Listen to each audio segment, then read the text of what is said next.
നമസ്കാരം, ഏവർക്കും മാഫോർ മലയാളം ഭാഷാ പഠന കേന്ദ്രത്തിന്റെ HST മലയാളം ഫൈനൽ ടച്ച് സെഷനിലേക്ക് സ്വാഗതം. നിരൂപണം എന്ന യൂണിറ്റിൽ നിന്ന് മലയാള സാഹിത്യ വിമർശനവും പാശ്ചാത്യ പൗരസ്ത്യ സാഹിത്യ സിദ്ധാന്തങ്ങൾ എന്ന ഭാഗങ്ങളിൽ നിന്ന് പ്രധാനപ്പെട്ട ചോദ്യങ്ങളാണ് നമ്മൾ ഇന്ന് വിശകലനം ചെയ്യുന്നത്. ഈ ക്ലാസ് നിങ്ങൾക്ക് ഉപകാരപ്പെടുകയാണെങ്കിൽ ഈ വീഡിയോ ലൈക്ക് ചെയ്യുവാനും ചാനൽ സബ്സ്ക്രൈബ് ചെയ്യുവാനും ഞങ്ങളിടുന്ന പുതിയ വീഡിയോകളുടെ നോട്ടിഫിക്കേഷൻ ലഭിക്കുന്നതിനായി ബെൽ ഐക്കൺ ക്ലിക്ക് ചെയ്യുവാനും ശ്രദ്ധിക്കുക. നമുക്ക് നേരെ ക്ലാസ്സിലേക്ക് പോവാം. ഏകവിശ്വ സാഹിത്യം എന്ന ആദർശത്തെ സാക്ഷാത്കരിക്കാൻ കൈരളി ഉപയോഗിച്ച ഒന്നാമത്തെ വിജ്ഞാനോപകരണമാണ് കേസരി എന്ന് അഭിപ്രായപ്പെട്ടത് ആരാണ്? സുകുമാർ അഴീക്കോട്, എസ് ഗുപ്തൻ നായർ, ജോസഫ് മുണ്ടശ്ശേരി, കുറ്റിപ്പുഴ കൃഷ്ണപിള്ളി. നമുക്ക് ശരിയായിട്ടുള്ള ഉത്തരം ഏതാണെന്ന് നോക്കാം. ശരിയായിട്ടുള്ള ഉത്തരം എന്ന് പറയുന്നത് സുകുമാർ അഴീക്കോടാണ്. സുകുമാർ അഴീക്കോടാണ് ശരിയായിട്ടുള്ള ഉത്തരം. നമുക്കറിയാം, അദ്ദേഹം നമുക്ക് ശുദ്ധ സാഹിത്യത്തിന്റെ താമര നൂലുകളല്ല തന്നത്, ആശയങ്ങളുടെ ആഗ്നേയ ഗോളങ്ങളാണെന്ന് കേസരിയെ കുറിച്ച് പറഞ്ഞത് എസ് ഗുപ്തൻ നായരാണ്. എസ് ഗുപ്തൻ നായരാണ്. അതായത് അദ്ദേഹം നമുക്ക് ശുദ്ധ സാഹിത്യത്തിന്റെ താമര നൂലുകളല്ല തന്നത്, ആശയങ്ങളുടെ ആഗ്നേയ ഗോളങ്ങളാണ് എന്ന് കേസരിയെ കുറിച്ച് പറഞ്ഞത്, അല്ലെ? കേസരിയെ കുറിച്ച് പറഞ്ഞത് എസ് ഗുപ്തൻ നായരാണ്. ഒപ്പം തന്നെ പാശ്ചാത്യ സാഹിത്യ സിദ്ധാന്തങ്ങളെ അടിസ്ഥാനമാക്കി മലയാള സാഹിത്യ വിമർശനത്തെ നവവീക്ഷണത്തിലേക്ക് നയിച്ചത് കേസരിയാണ്. പാശ്ചാത്യ സാഹിത്യ സിദ്ധാന്തങ്ങളെ അടിസ്ഥാനമാക്കി മലയാള സാഹിത്യ വിമർശനത്തെ നവവീക്ഷണത്തിലേക്ക് നയിച്ചത് കേസരിയാണ് എന്നുള്ളത് കൂടി ഓർക്കുക. കേസരി പൂക്കാസായിലെ സാഹിത്യകാരന്മാരെ സമുദായത്തിലെ വിഷം ദീനികൾ എന്ന് വിശേഷിപ്പിച്ചുകൊണ്ട് സമുദായത്തിലെ വിഷം ദീനികൾ എന്ന ലേഖനം എഴുതുന്നു. സമുദായത്തിലെ വിഷം ദീനികൾ എന്ന് പറയുന്ന ലേഖനം അദ്ദേഹം എഴുതുന്നുണ്ട് എന്നുള്ളത് ഓർക്കുക. ശ്രീരാമംഗലം കുട്ടിയുടെ കടത്തുവഞ്ചി, ഇടപ്പള്ളിയുടെ മണിനാഥം, ചങ്ങമ്പുഴയുടെ സ്പന്ദിക്കുന്ന അസ്ഥിമാനം, നിമിഷം മുതലായിട്ടുള്ള കൃതികൾക്ക് അദ്ദേഹം അവതാരിക എഴുതുന്നുണ്ട്. ഒപ്പം തന്നെ ഇടശ്ശേരിയുടെ പച്ച മലയാള പ്രസ്ഥാനത്തെ ഉണക്ക മലയാള പ്രസ്ഥാനം എന്ന് വിളിച്ചത് ആരാണ്? കേസരിയാണ്. കേസരി എന്താണ് ചെയ്തത്? പച്ച മലയാള പ്രസ്ഥാനത്തെ ഉണക്ക മലയാള പ്രസ്ഥാനം എന്ന് അദ്ദേഹം വിളിച്ചിട്ടുണ്ട്, കേസരി വിളിച്ചിട്ടുണ്ട്. പരാജയ പ്രസ്ഥാനകാരനായ കാരൂരിന്റെ കഥകളിലെ വിഷാദം ആസന്നമായ സാമുദായിക വിപ്ലവത്തിന്റെ മുന്നോടിയാണെന്ന് പറഞ്ഞത് കേസരിയാണ്. പരാജയ പ്രസ്ഥാനക്കാരനായ കാരൂരിന്റെ കഥകളിലെ വിഷാദം ആസന്നമായ സാമൂഹിക വിപ്ലവത്തിന്റെ മുന്നോടിയാണെന്ന് പറഞ്ഞത് കേസരിയാണ്. അപ്പോൾ കേസരിയുമായി ബന്ധപ്പെട്ട കുറച്ച് പോയിന്റുകൾ കൂടി മനസ്സിലാക്കാം എന്ന് വിചാരിക്കുന്നു. ശരി, നമുക്ക് അടുത്ത ചോദ്യത്തിലേക്ക് പോവുകയാണ്. കാളിദാസനും കാലത്തിന്റെ ദാസൻ എന്ന ലേഖനം ഉൾപ്പെട്ടിട്ടുള്ള മുണ്ടശ്ശേരി കൃതി. കാളിദാസനും കാലത്തിന്റെ ദാസൻ എന്ന ലേഖനം ഉൾപ്പെട്ടിട്ടുള്ള മുണ്ടശ്ശേരി കൃതി ഏത് എന്നുള്ളതാണ് ചോദ്യം. മാനദണ്ഡം, കാലത്തിന്റെ കണ്ണാടി, നാടകാന്തം, കവിത്വം, മാറ്റൊലി എന്നുള്ളതാണ്. നമുക്ക് ഇവിടെ ശരിയായിട്ടുള്ള ഉത്തരം നോക്കാം, അല്ലെ? ശരിയായിട്ടുള്ള ഉത്തരം എന്ന് പറയുന്നത് കാലത്തിന്റെ കണ്ണാടി എന്നുള്ളതാണ്. കാലത്തിന്റെ കണ്ണാടി എന്നുള്ളതാണ്. ഓക്കെ, അതുമായി ബന്ധപ്പെട്ട കുറച്ച് പോയിന്റുകൾ കൂടി നമുക്ക് ചർച്ച ചെയ്തു പോകാം. രാജരാജന്റെ മാറ്റൊലി. ഇത് AR കാലം മുതലുള്ള മലയാള കവിതയിലെ മാറ്റങ്ങളെ ഇതിൽ വളരെ സമഗ്രമായിട്ട് വിലയിരുത്തുന്നത് രാജരാജന്റെ മാറ്റൊലി എന്നുള്ളതാണ്. അടുത്ത നോക്കാം. കാവ്യപീഠിക അത് പാശ്ചാത്യ പൗരസ്ത്യ കാവ്യ സംസ്കാരങ്ങളെ സമന്വയിച്ചിരിക്കുന്ന സാഹിത്യ മീമാംസ കൃതിയാണ്. അതായത് കാവ്യപീഠിക അത് പാശ്ചാത്യ പൗരസ്ത്യ കാവ്യ സംസ്കാരങ്ങൾ സമന്വയിച്ചിരിക്കുന്ന സാഹിത്യ മീമാംസ കൃതിയാണ്. ഇതിനകത്ത് സാഹിത്യം, പ്രതിഭാ സൗന്ദര്യം, രസം, കരുണം എന്നിവയെ വിശദമായിട്ട് ചർച്ച ചെയ്യുന്നുണ്ട് കാവ്യപീഠികയിൽ. നോക്കാം. മാനദണ്ഡം അത് സിംഹാവലോകനം, സന്ദേശം അത് ഒന്നേയുള്ളൂ, കാളിദാസ ശൈലി എന്നിങ്ങനെ 3 നിരൂപണ ലേഖനങ്ങൾ ഇതിൽ ഉൾക്കൊള്ളിച്ചിട്ടുണ്ട്. അതായത് മാനദണ്ഡം അതില് സിംഹാവലോകനം, സന്ദേശം അത് ഒന്നേയുള്ളൂ, കാളിദാസ ശൈലി എന്നിങ്ങനെ 3 നിരൂപണ ലേഖനങ്ങൾ ഇതിൽ ഉൾക്കൊള്ളിച്ചിട്ടുണ്ട് എന്നുള്ളത് ഓർക്കുക. അടുത്ത നോക്കാം. രൂപഭദ്രത അത് രൂപഭദ്രതയെക്കുറിച്ചും റിയലിസത്തെക്കുറിച്ചും കല എന്തിനു വേണ്ടി എന്നതിനെ കുറിച്ചും ഇതിനകത്ത് വിശദമാക്കുന്നുണ്ട്. രൂപഭദ്രതയുമായി ബന്ധപ്പെട്ട് രൂപഭദ്രതയെക്കുറിച്ച് സംസാരിക്കുന്നുണ്ട്, റിയലിസത്തെക്കുറിച്ച് പറയുന്നുണ്ട്, കല എന്തിനു വേണ്ടി എന്നതിനെ കുറിച്ചും ഇതിൽ വിശദമാക്കുന്നുണ്ട്. മറ്റൊന്ന് നോക്കാം. മാറ്റൊലി. എന്താണ് മാറ്റൊലി? ആശാന്റെ കരുണ, വള്ളത്തോളിന്റെ മഗ്ദലന മറിയം, ഉള്ളൂരിന്റെ പിങ്കള തുടങ്ങിയിട്ടുള്ളവയെ ഇതിൽ താരതമ്യം ചെയ്യുന്നുണ്ട്. അതായത് ഇതിനെ താരതമ്യം ചെയ്യുന്നുണ്ട്. മാറ്റൊലി എന്ന് പറയുന്നത് ഇതിൽ ആശാന്റെ കരുണയും വള്ളത്തോളിന്റെ മഗ്ദലന മറിയവും ഉള്ളൂരിന്റെ പിങ്കള തുടങ്ങിയിട്ടുള്ളവയെ ഇതിൽ താരതമ്യം ചെയ്യുന്നുണ്ട് എന്നുള്ളതാണ്. മറ്റൊന്ന് നോക്കാം. മനുഷ്യ കഥാനുഗായികൾ കുമാരനാശാനെ വിപ്ലവത്തിന്റെ ശുക്ര നക്ഷത്രം എന്ന് വിശേഷിപ്പിച്ചിരിക്കുന്നത് ഈ ഒരു കൃതിയിലാണ്. കുമാരനാശാനെ വിപ്ലവത്തിന്റെ ശുക്ര നക്ഷത്രം എന്ന് വിശേഷിപ്പിച്ചിരിക്കുന്നത് ഈ കൃതിയിലാണ്. ഏത്? മനുഷ്യ കഥാനുഗായികൾ എന്ന കൃതിയിലാണ്. കൂടാതെ വള്ളത്തോളിനെയും ചങ്ങമ്പുഴയെയും വിമർശന വിധേയമാക്കുകയും ചെയ്യുന്നുണ്ട്. വളർച്ച ചെന്ന ഒരൊത്ത മനുഷ്യനെന്ന് നാലപാടനെ വിശേഷിപ്പിക്കുകയും ചെയ്യുന്നത് ഇതിലാണ്. മനുഷ്യ കഥാനുഗായികൾ. ഓക്കെ, ശരി, നമുക്ക് മറ്റൊരു ചോദ്യത്തിലേക്ക് പോകാം. കുട്ടിക്കൃഷ്ണമാരാരുടെ നിരൂപണത്തെ പ്രോക്രസ്റ്റസിന്റെ കട്ടിലെന്ന് വിശേഷിപ്പിച്ചത് ആരാണ്? കുട്ടിക്കൃഷ്ണമാരാരുടെ നിരൂപണത്തെ പ്രോക്രസ്റ്റസിന്റെ കട്ടിലെന്ന് വിശേഷിപ്പിച്ചത് KP അപ്പൻ, സുകുമാർ അഴീക്കോട്, എസ് ഗുപ്തൻ നായർ, MN വിജയൻ. നമുക്കറിയാം അതിന്റെ ഉത്തരം ഏതാണ്? ശരിയായിട്ടുള്ള ഉത്തരം എന്ന് പറയുന്നത് MN വിജയനാണ് അല്ലെ. MN വിജയനാണ് ശരിയായിട്ടുള്ള ഉത്തരം. അങ്ങനെ വിശേഷിപ്പിച്ചിട്ടുള്ളത് MN വിജയനാണ്. നോക്കാം. പദങ്ങളുടെ വാക്കുകളുടെ താളാനുസാരിയും വിചിത്രാജിതവുമായ സംവിധാന ഭംഗിയാണ് കല എന്ന് അഭിപ്രായപ്പെട്ടത് ആരാണ്? ആരാണ്? നോക്കാം. വിമർശനം പക്ഷപാതമായിരിക്കണമെന്നും പക്ഷപാതപരമല്ലാത്ത വിമർശനം വിമർശകന്റെ വ്യക്തിത്വം അലിഞ്ഞു ചേരാത്തതിന് നിർജീവമായിരിക്കുമെന്നും നിരീക്ഷിച്ചത് ആരാണ്? മാരാരാണ്. അതായത് വിമർശനം പക്ഷപാതമായിരിക്കണമെന്നും പക്ഷപാതപരമല്ലാത്ത വിമർശനം വിമർശകന്റെ വ്യക്തിത്വം അലിഞ്ഞു ചേരാത്തതിനാൽ നിർജീവമായിരിക്കുമെന്നും നിരീക്ഷിച്ചത് ആരാരാണ്? ഓക്കെ, ശരി, നമുക്ക് അടുത്ത ചോദ്യത്തിലേക്ക് പോകാം. PK നാരായണപിള്ള സാഹിത്യ പഞ്ചാനനത്വമല്ല സാഹിത്യ ജന്തുത്വത്തെയാണ് പ്രകടിപ്പിക്കുന്നത് എന്ന് അഭിപ്രായപ്പെട്ടത് ആരാണ്? PK നാരായണപിള്ള സാഹിത്യ പഞ്ചാനനത്വമല്ല സാഹിത്യ ജന്തുത്വത്തെയാണ് പ്രകടിപ്പിക്കുന്നത് എന്ന് അഭിപ്രായപ്പെട്ടത് ആരാണ്? കേസരി, സുകുമാർ അഴീക്കോട്, സഞ്ജയൻ, എസ് ഗുപ്തൻ നായർ. ഓക്കെ, അതിൽ ശരിയായിട്ടുള്ള ഉത്തരം ഏതാണ്? ശരിയായ ഉത്തരം എന്ന് പറയുന്നത് കേസരിയാണ് ശരിയായിട്ടുള്ള ഉത്തരം. നമുക്കറിയാം മലയാള ഭാഷയിൽ പണ്ഡിതന്റെ കോട്ടും തലപ്പാവും ധരിച്ച് പുറപ്പെട്ട ഒന്നാമത്തെ വിമർശകനെന്ന് PK നാരായണപിള്ള സുകുമാർ അഴീക്കോടിനെ വിശേഷിപ്പിച്ചു അല്ലെ. സുകുമാർ അഴീക്കോടിനെ എങ്ങനെയാണ് വിശേഷിപ്പിച്ചത്? മലയാള ഭാഷയിൽ പണ്ഡിതന്റെ കോട്ടും തലപ്പാവും ധരിച്ച് പുറപ്പെട്ട ഒന്നാമത്തെ വിമർശകനെന്ന് PK നാരായണപിള്ളയെ സുകുമാർ അഴീക്കോട് വിശേഷിപ്പിക്കുന്നുണ്ട് അല്ലെ. PK നാരായണപിള്ളയാണ് സുകുമാർ അഴീക്കോട് അങ്ങനെ വിശേഷിപ്പിക്കുന്നത്. നോക്കാം. അദ്ദേഹത്തിന്റെ കുഞ്ചൻ നമ്പ്യാർ, കൃഷ്ണഗാഥാ നിരൂപണം, തുഞ്ചത്തെഴുത്തച്ഛൻ തുടങ്ങിയിട്ടുള്ള ആദ്യകാല സമഗ്ര പഠനങ്ങൾ രചിച്ചതാരാണ്? PK നാരായണപിള്ളയാണ്. കുഞ്ചൻ നമ്പ്യാർ, കൃഷ്ണഗാഥാ നിരൂപണം, തുഞ്ചത്തെഴുത്തച്ഛൻ എന്നീ ആദ്യകാല സമഗ്ര പഠനങ്ങൾ രചിച്ചതാരാണ്?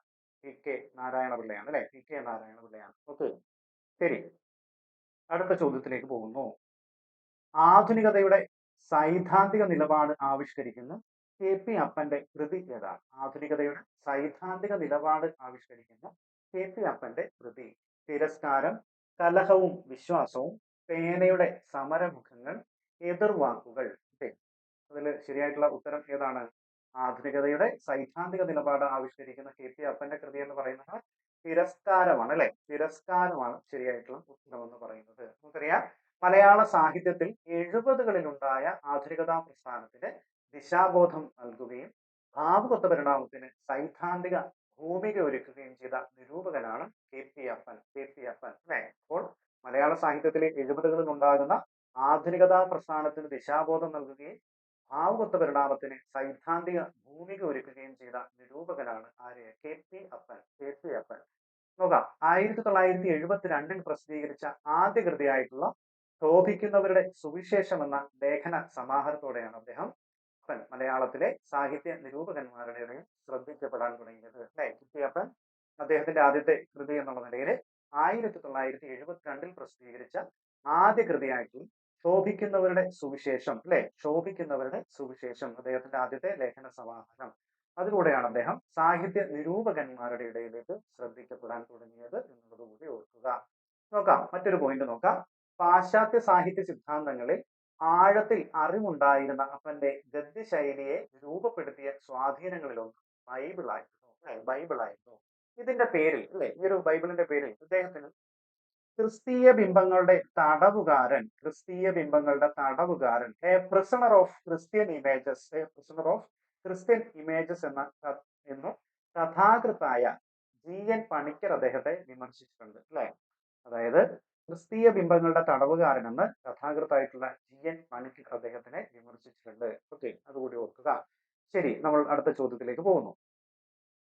ചിന്തയിലെ രൂപകങ്ങൾ, അല്ലെ, ചിന്തയിലെ രൂപകങ്ങൾ എന്ന കൃതി രചിച്ചത് ആര്? ചിന്തയിലെ രൂപകങ്ങൾ. ഓപ്ഷൻസ് നോക്കാം. B Rajeevan, BC Sreejan, Sunil P Ilayidam, PK Rajasekharan. നമുക്കറിയാം അതിന്റെ ശരിയായ ഉത്തരം ആരാണ്? ശരിയായ ഉത്തരം എന്ന് പറയുന്നത് BC ശ്രീജനാണ്, അല്ലെ. BC ശ്രീജനാണ് ശരിയായിട്ടുള്ള ഉത്തരം എന്ന് പറയുന്നത്.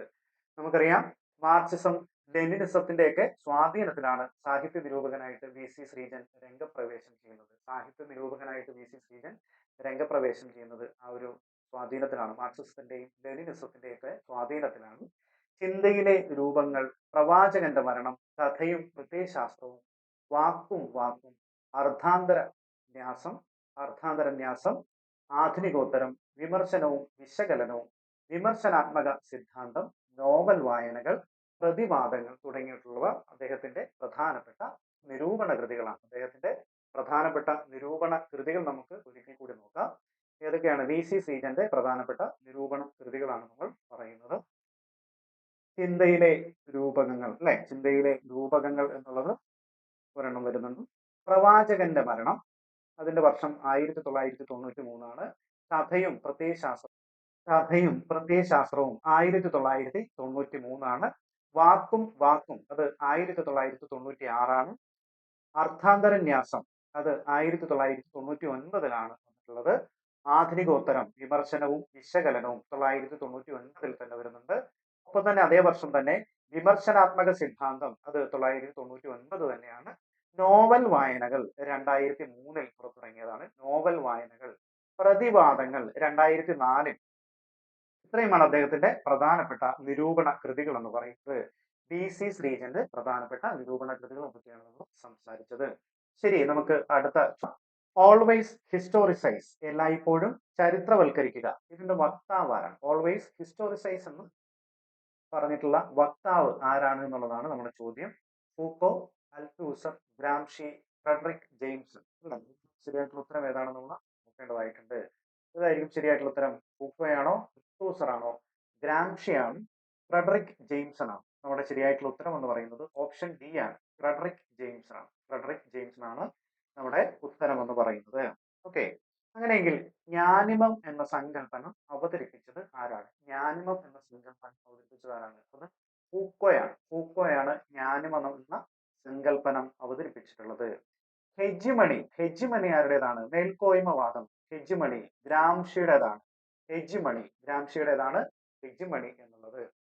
ഓക്കെ, ആധുനിക സാഹിത്യ നിരൂപണത്തിൽ ബഹുഭാഷിതം എന്ന സിദ്ധാന്തം ആവിഷ്കരിച്ചത് ആരാണ്? ആധുനിക സാഹിത്യ നിരൂപണത്തിൽ ബഹുഭാഷിതം ഡയലോഗിസം എന്ന് പറയുന്ന ബഹുഭാഷിതം എന്ന സിദ്ധാന്തം ആവിഷ്കരിച്ചത് ആരാണ്? മിഖായേൽ ബക്തനും. ഓക്കെ, അടുത്ത നോക്കാം. അധികാരവും അറിവും തമ്മിലുള്ള ബന്ധം മുൻനിർത്തി വ്യവഹാര വിശകലനം നടത്തിയിട്ടുള്ളത് ആരാണ്? ഫൂക്കോയാണ്. ഫൂക്കോ അധികാരവും അറിവും തമ്മിലുള്ള ബന്ധം മുൻനിർത്തി വ്യവഹാര വിശകലനം നടത്തിയിട്ടുള്ളത് ഫൂക്കോയാണ്. ഫൂക്കോ. ഗ്രന്ഥകാരന്റെ മരണം, അല്ലെ, നമുക്കൊക്കെ അറിയാം ഗ്രന്ഥകാരന്റെ മരണം ആരുടേതാണ്? റൊളാൻഡ് ബാർ. ഗ്രന്ഥകാരന്റെ മരണം റൊളാൻഡ് ബാർ എന്നൊരു പോയിന്റ് കൂടി ഓർക്കുക. ശരി, നമ്മൾ അടുത്ത ചോദ്യത്തിലേക്ക് പോവുകയാണ്. സ്ത്രീ രചനകൾക്ക് സ്ത്രൈണം, സ്ത്രീവാദപരം, സ്ത്രീ വിഷയകം എന്നിങ്ങനെ 3 ഘട്ടങ്ങളുണ്ടെന്ന് നിരീക്ഷിച്ചത് ആര്? സ്ത്രീ രചനകൾക്ക് സ്ത്രൈണം, സ്ത്രീവാദപരം, സ്ത്രീ വിഷയകം എന്നിങ്ങനെ 3 ഘട്ടങ്ങളുണ്ടെന്ന് നിരീക്ഷിച്ചത് ആര്? Helene Cixous, Virginia Woolf, Elaine Showalter, Betty Friedan. നമ്മുടെ ശരിയായിട്ടുള്ള ഉത്തരം ഏതാണ്? ഹെലൻ സിക്സു ആണോ, വിർജീനിയ വൂൾഫ് ആണോ, എലൈൻ ഷോവാൾട്ടർ ആണോ, ബെറ്റി ഫ്രൈദാൻ ആണോ എന്നുള്ളതാണ്, അല്ലെ. നമ്മുടെ ശരിയായിട്ടുള്ള ഉത്തരം എന്ന് പറയുന്നത് ഓപ്ഷൻ സി ആണ്. ശരിയായിട്ടുള്ള ഉത്തരം എലൈൻ ഷോവാൾട്ടർ, അല്ലെ. എലൈൻ ഷോവാൾട്ടർ ആണ്. നമുക്കറിയാം 1963 ബെറ്റി ഫ്രീഡൻ രചിച്ചിട്ടുള്ള ദ ഫെമിനിൻ മിസ്റ്റിക് എന്ന ഗ്രന്ഥം മാതൃത്വത്തിന്റെ സന്തോഷവും ഗാർഹിക ജീവിതത്തിന്റെ ഭദ്രതയുടെ സംതൃപ്തിയും സമൂഹം അടിച്ചേൽപ്പിച്ച ഒരു സ്ത്രൈണതാദർശം മാത്രമാണെന്ന് വെളിപ്പെടുത്തുന്നു. അതായത് 1963 ബെറ്റി ഫ്രീഡൻ രചിച്ചിട്ടുള്ള ഫെമിനിസ്റ്റ് മിസ്റ്റിക് എന്ന ഗ്രന്ഥം മാതൃത്വത്തിന്റെ സന്തോഷവും ഗാർഹിക ജീവിതത്തിന്റെ ഭദ്രതയുടെ സംതൃപ്തിയും സമൂഹം അടിച്ചേൽപ്പിച്ച ഒരു സ്ത്രൈണതാദർശൻ മാത്രമാണെന്നുള്ളത് വെളിപ്പെടുത്തുന്നുണ്ട്. നോക്കാം, ഫ്രഞ്ച് വിപ്ലവം ഉണർത്തിവിട്ട തരംഗത്തിൽ രൂപപ്പെട്ട കൃതിയാണ് മേരി വുൾസൺക്രാഫ്റ്റിന്റെ വനിതാവകാശ സമർത്ഥനം. അതായത് ഫ്രഞ്ച് വിപ്ലവം ഉണർത്തിവിട്ട തരംഗത്തിൽ രൂപപ്പെട്ട കൃതിയാണ് മേരി വുൾസൺക്രാഫ്റ്റിന്റെ വനിതാവകാശ സമർത്ഥനം എന്നുള്ളത്. ഓക്കെ, അതൊരു പോയിന്റ് ആണ്, അത് ഓർത്തു വെക്കുക. 1928 പ്രസിദ്ധീകരിച്ചിട്ടുള്ള വിർജീനിയ വൂൾഫിന്റെ A Room of One's Own, അതായത് ഫെമിനിസ്റ്റ് ബൈബിൾ എന്ന് അറിയപ്പെടുന്നു. A Room of One's Own എന്നുള്ളത് ഫെമിനിസ്റ്റ് ബൈബിൾ എന്നാണ് അറിയപ്പെടുന്നത്. അത് പ്രസിദ്ധീകരിച്ച വർഷം 1928. 1928. ഓക്കെ, 1928 കേട്ടോ. 1928. ഓക്കെ, 1928. ശരി, നമുക്ക് അടുത്തൊരു പോയിന്റിലേക്ക് പോകാം അല്ലെ. അടുത്ത ഒരു പോയിന്റിലേക്ക് പോകാം, അടുത്തൊരു ചോദ്യത്തിലേക്ക്. അവിശ്വാസത്തിന്റെ അവധിയെടുക്കൽ സസ്പെൻഷൻ ഓഫ് ഡിസ്ബിലീഫ് അല്ലെ. സസ്പെൻഷൻ ഓഫ് ഡിസ്ബിലീഫ് എന്ന പ്രയോഗം ആരുടേതാണ്? അവിശ്വാസത്തിന്റെ അവധിയെടുക്കൽ എന്ന പ്രയോഗം ആരുടേതാണ്? Wordsworth, Shelley, Coleridge, Keats. Wordsworth ആണോ, ഷെല്ലി ആണോ, കോൾറിഡ്ജ് ആണോ, കീറ്റ്സിന്റെ ആണോ അല്ലെ?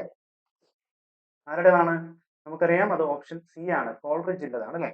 അവിശ്വാസത്തിന്റെ അവധിയെടുക്കൽ എന്ന പ്രയോഗം ആരുടേതാണ്? കോൾറിഡ്ജിൻ്റെതാണ് അല്ലെ, കോൾറിഡ്ജിൻ്റെതാണ്. വിരുദ്ധ വസ്തുക്കളുടെ ഐക്യത്തിലാണ് ഭാവന കുടികൊള്ളുന്നത് എന്ന് പറഞ്ഞത് കോൾറിഡ്ജ് ആണ്. കോൾറിഡ്ജ്, അതായത് വിരുദ്ധ വസ്തുക്കളുടെ അല്ല കേട്ടോ, വിരുദ്ധ വസ്തുതകളുടെ ഐക്യത്തിലാണ് ഭാവന കുടികൊള്ളുന്നത് എന്ന് കോൾറിഡ്ജ് അഭിപ്രായപ്പെടുന്നുണ്ട്. ഭാവന രണ്ട് തരത്തിലുണ്ട്. പ്രാഥമിക ഭാവന ബാഹ്യലോകത്തെ ഇന്ദ്രിയങ്ങളിലൂടെ സ്വാംശീകരിക്കുന്നു. ഇതിൽ നിന്ന് ആവശ്യമായവ തിരഞ്ഞെടുത്ത് സുന്ദര വസ്തുക്കളാക്കുന്നത് ദ്വിതീയ ഭാവനയാണെന്നും കോൾറിഡ്ജ് അഭിപ്രായപ്പെടുന്നുണ്ട്. കോൾറിഡ്ജിന്റെ അഭിപ്രായത്തിൽ ഭാവന രണ്ട് തരത്തിലുണ്ട്. പ്രാഥമിക ഭാവന ബാഹ്യലോകത്തെ ഇന്ദ്രിയങ്ങളിലൂടെ സ്വാംശീകരിക്കുന്നു. ഇതിൽ നിന്ന് ആവശ്യമായവ തിരഞ്ഞെടുത്ത് സുന്ദര വസ്തുക്കളാക്കുന്നത് ദ്വിതീയ ഭാവനയാണെന്നും കോൾറിഡ്ജ് അഭിപ്രായപ്പെടുന്നുണ്ട്. ശരി, അടുത്തൊരു ചോദ്യത്തിലേക്ക് പോകാം. 10ാമത്തെ ചോദ്യമാണ്, ശരിയായ പ്രസ്താവനകൾ ഏതൊക്കെ ഏതൊക്കെയാണ്? ഗുരു ഉപദേശത്താൽ ശാസ്ത്രം പഠിക്കുവാൻ ഏത് ജനബുദ്ധിക്കും കഴിഞ്ഞേക്കും. എന്നാൽ പ്രതിഭാസമ്പന്നരായ ചുരുക്കം ചിലർക്ക് ചിലപ്പോൾ മാത്രം ഉണ്ടാകുന്നതാണ് കാവ്യരചനാ വൈഭവം എന്ന് ഭാമഹൻ കാവ്യാലങ്കാരത്തിൽ സിദ്ധാന്തിക്കുന്നു. അതൊരു പ്രസ്താവനയാണ്. ഇനി അടുത്ത പ്രസ്താവന നോക്കാം. നൈസർഗികമായ പ്രതിഭ, കറയറ്റ ശാസ്ത്രജ്ഞാനം, തുടർച്ചയായ അഭ്യാസം, ഇവ മൂന്നും ചേർന്ന് കാവ്യസമ്പത്തിക്ക് ഏക കാരണമായി വർത്തിക്കുന്നു എന്നാണ് കാവ്യദർശനത്തിൽ ആരഭിപ്രായപ്പെടുന്നത്? ദണ്ഡി അഭിപ്രായപ്പെടുന്നത്. ഇത് അടുത്തൊരു പോയിന്റ് ആണ് അല്ലെ, ദണ്ഡി അഭിപ്രായപ്പെടുന്നത് മറ്റൊരു പോയിന്റ് ആണ്. അടുത്ത നമുക്ക് 3ാമത്തെ പ്രസ്താവന നോക്കാം. കാവ്യഹേതുക്കളിൽ ഒന്നായ പ്രതിഭയെ നവനവോന്മേഷശാലിനിയായ പ്രജ്ഞയെന്ന് ഭട്ടദൗതൻ വിശേഷിപ്പിച്ചു. കാവ്യഹേതുക്കളിൽ ഒന്നായ പ്രതിഭയെ നവനവോന്മേഷശാലിനിയായ പ്രജ്ഞയെന്ന് ഭട്ടദൗതൻ വിശേഷിപ്പിച്ചു. അടുത്തത് 4ാമത്തെ നോക്കാം അല്ലെ. 4ാമത്തെ പ്രസ്താവന നമ്മൾ നോക്കുകയാണ്. പ്രതിഭയെ അപൂർവ വസ്തു നിർമ്മാണക്ഷമയായ പ്രജ്ഞയെന്ന് അഭിനവഗുപ്തൻ വിശേഷിപ്പിച്ചു. പ്രതിഭയെ അപൂർവ വസ്തു നിർമ്മാണക്ഷമമായ പ്രജ്ഞയെന്ന് അഭിനവഗുപ്തൻ വിശേഷിപ്പിച്ചു അല്ലെ. അപ്പോൾ ഇത് ശരിയായ പ്രസ്താവനകൾ ഏതൊക്കെയാണെന്നുള്ളതാണ്. നമുക്കറിയാം, ഈ പോയിന്റുകൾ മുഴുവൻ നോക്കുമ്പോഴും നമുക്ക് മുഴുവൻ പ്രസ്താവനകളും ശരിയാണ് എന്നാണ് മനസ്സിലാക്കാൻ കഴിയുന്നത്. മുഴുവൻ പ്രസ്താവനകളും ശരിയായിട്ടുള്ളതാണ് അല്ലെ. ശരി, അടുത്ത ചോദ്യത്തിലേക്ക് നമ്മൾ പോകുന്നു. കാവ്യം യശസേ അർത്ഥകൃതേ വ്യവഹാരവിദേ ശിവേതര രക്ഷയെ സദ്യപര നിർവൃതേ കാന്ത സംവിധതയോപദേശയുജേ കാവ്യ പ്രയോജനങ്ങളെ ഇങ്ങനെ സംഗ്രഹിച്ചത് ആരാണ് അല്ലെ. കാവ്യ പ്രയോജനങ്ങളെ ഇങ്ങനെ സംഗ്രഹിച്ചത് ആരാണ്? വാമനൻ, മമ്മടൻ, ഭാമഹൻ, രുദ്രടൻ അല്ലെ. അതില് വാമനനാണോ, മമ്മടനാണോ, ഭാമഹനാണോ, രുദ്രടനാണോ ഇങ്ങനെ കാവ്യ പ്രയോജനങ്ങളെ ഇങ്ങനെ സംഗ്രഹിച്ചിട്ടുള്ളത് ആരാണെന്നുള്ളതാണ് നമ്മുടെ ചോദ്യം അല്ലെ. നമുക്കറിയാം അതാരാണ്? അത് വാമനനാണോ? അല്ല, വാമനനല്ല, മമ്മടൻ അല്ലെ. മമ്മടനാണ്. ഓപ്ഷൻ ബി ആണ് ശരിയായിട്ടുള്ള ഉത്തരം എന്ന് പറയുന്നത്. ഓക്കെ, നമുക്കറിയാം കാവ്യപ്രകാശത്തിലാണ് മമ്മടൻ ഈ കാവ്യപ്രയോജനങ്ങളെ ഇങ്ങനെ സംഗ്രഹിച്ചിട്ടുള്ളത്? ഏതിലാണ്?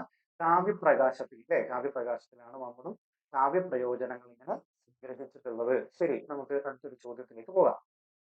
ചേരുംപടി ചേർക്കുക. ചേരുംപടി ചേർക്കുക അല്ലേ? നമുക്ക് ചോദിക്കാൻ സാധ്യതയുള്ള ഒരു ചോദ്യമാണ് ചേരുംപടി ചേർക്കുക എന്നുള്ളത്. ചേരുംപടി ചേർക്കുക എന്നുള്ളത്. തദദോഷവും ശബ്ദാർത്ഥവും സഗുണാമനലങ്കൃതി പുനഃക്യാപി. അത് എ ആണ് അല്ലെ. പട്ടിക ഒന്നിനകത്ത് എയും ബിയും സിയും ഡിയും കൊടുത്തിട്ടുണ്ട്. വരികൾ ഇതമന്തം തമകൃഷ്ണം ജായേത ഭുവനത്രയം യതി ശബ്ദാഭയം ജ്യോതി രാസം രാസംസാരം നദീപിത്തേ അല്ലെ. നദീപിത്തേ എന്നുള്ളതാണ്. അടുത്തത് നോക്കാം. സി ആണ്. ഗുണവദന അലങ്കൃത പഞ്ച വാക്യമേവ കാവ്യം. അടുത്തത് ശബ്ദാർത്ഥവും സഹിതവും വക്ര കവി വ്യാപാരശാലിനി ബന്ധേ വ്യവസ്ഥിതവും കാവ്യം തദ്ധികാരിണി എന്നുള്ളതാണ് അല്ലെ. വായിക്കാനൊക്കെ നല്ല ബുദ്ധിമുട്ടുണ്ടല്ലോ. ശരി, ഓക്കെ. അടുത്ത് നമുക്ക് പട്ടിക 2 നോക്കാം. രാജശേഖരൻ, മമ്മടൻ, കുന്തകൻ, ദണ്ഡി എന്നുള്ളതാണ്. അപ്പോൾ ഇതിൽ പട്ടിക 1ഉം 2ഉമായിട്ട് നമ്മൾ ചേരുംപടി ചേർക്കണം.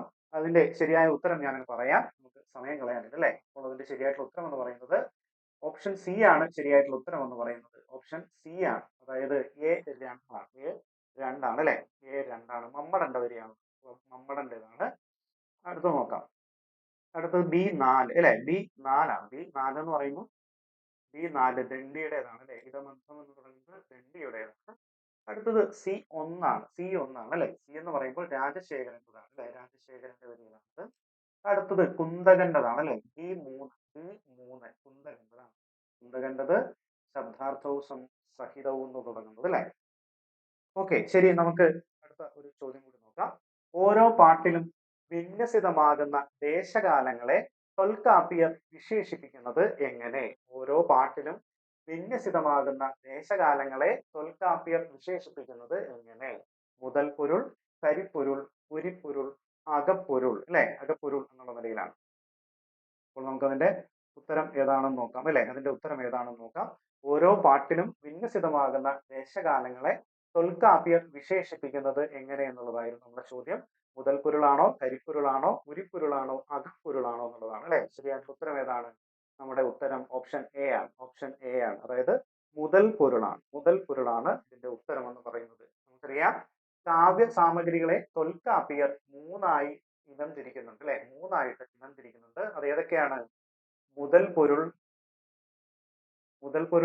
കരിപ്പൊരുളും ഉരിപ്പൊരുളുമാണ് അല്ലെ. മുതൽ പൊരുളും കരിപ്പൊരുളും ഇതും ഉരിപ്പൊരുളുമാണ്. ഇത് 3ഉമാണ് എന്നുള്ളത് ഓർക്കുക. മുതൽ പൊരുൾ ഓരോ പാട്ടിലും വ്യത്യസ്തമാകുന്ന ദേശകാലങ്ങളാണ്. വ്യത്യസ്തമാകുന്ന ദേശകാലങ്ങളെയാണ് അതിനകത്ത് സൂചിപ്പിക്കുന്നത്. ഓരോ പാട്ടിലും രസാനുകൂലമായി തിരഞ്ഞെടുക്കേണ്ടതും പശ്ചാത്തലമാണ് കരുപ്പൊരുൾ എന്ന് പറയും. കരുപ്പൊരുൾ ദൈവം, ഭക്ഷണം, മൃഗം, വൃക്ഷം, പക്ഷി, പറ, തൊഴിൽ, രാഗം, ആളുകൾ, നായകൻ, പുഷ്പം എന്നിങ്ങനെ 11 ഘടകങ്ങളുടെ വിന്യാസമാണ് അതിനകത്ത് സൂചിപ്പിക്കുന്നത്. കവിതയുടെ പ്രകരം അഥവാ ഭാവമാണ് ഉരിപ്പൊരുൾ എന്നറിയപ്പെടുന്നത്. ഉരിപ്പൊരുൾ എന്ന് പറയുന്നത് എന്താണ്? കവിതയുടെ പ്രകരണം അഥവാ ഭാവം എന്നാണ് ഉരിപ്പൊരുൾ അറിയപ്പെടുന്നത്. അപ്പോൾ നമുക്ക് ഇന്നത്തെ ക്ലാസ് അവസാനിപ്പിക്കാം. ഇനിയുള്ള ദിവസങ്ങളിൽ HST മലയാളം ഫൈനൽ ടച്ചുമായിട്ട് MAP4 മലയാളം ഭാഷാ പഠന കേന്ദ്രം നിങ്ങളോടൊപ്പം തന്നെ ഉണ്ടാകും. ഈ ക്ലാസ് നിങ്ങൾക്ക് ഉപകാരപ്പെട്ടുവെങ്കിൽ ഈ വീഡിയോ ലൈക്ക് ചെയ്യുവാനും ചാനൽ സബ്സ്ക്രൈബ് ചെയ്യുവാനും പുതിയ വീഡിയോകളുടെ നോട്ടിഫിക്കേഷൻസ് ലഭിക്കുന്നതിനായിട്ട് ബെൽ ഐക്കൺ ക്ലിക്ക് ചെയ്യാൻ കൂടി ശ്രദ്ധിക്കുക. HST മലയാളം യൂണിറ്റ് അടിസ്ഥാനത്തിലുള്ള ക്ലാസ്സുകൾ നമ്മുടെ ചാനലിനകത്ത് അപ്ലോഡ് ചെയ്തിട്ടുണ്ട്. പ്ലേലിസ്റ്റിൽ HST മലയാളം എന്ന ഭാഗം നോക്കിയാൽ നിങ്ങൾക്കത് കാണാൻ കഴിയും. ഒരു കാര്യം സൂചിപ്പിക്കാനുണ്ട്. ക്ലാസ്സുകൾ മുഴുവനായിട്ടും കാണാൻ വേണ്ടി ശ്രദ്ധിക്കുക. സ്കിപ്പ് ചെയ്തുകൊണ്ട് കാണാതെ മുഴുവനായി കാണാൻ കൂടി ശ്രദ്ധിക്കുക. ഒരിക്കൽ കൂടി MAP4 മലയാളം ഭാഷാ പഠന കേന്ദ്രത്തിന്റെ നന്ദി അറിയിച്ചുകൊണ്ട് അവസാനിപ്പിക്കുന്നു.